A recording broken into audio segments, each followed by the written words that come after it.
Chapter 17. Fiona visits wearing black leggings and a flowing purple top and heels. They are low but still heels.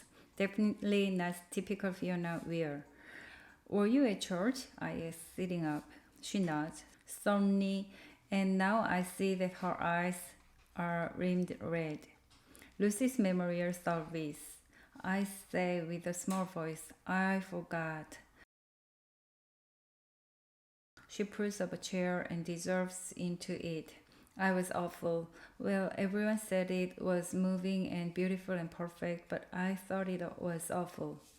They had a huge blow-up picture of her and flowers everywhere, and people got up and told funny stories about her, and they had her ballet slippers from 6th grade on display, and her favorite scarves wrapped over the podium. I kept staring at the picture.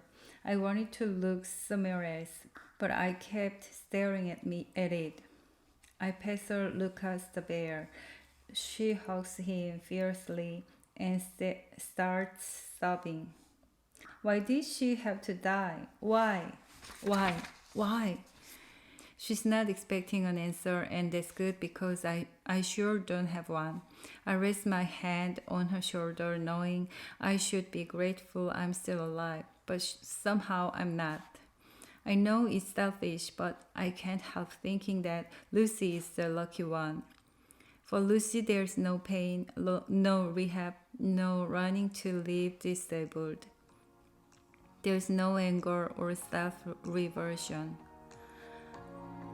For Lucy, there's just resting in peace.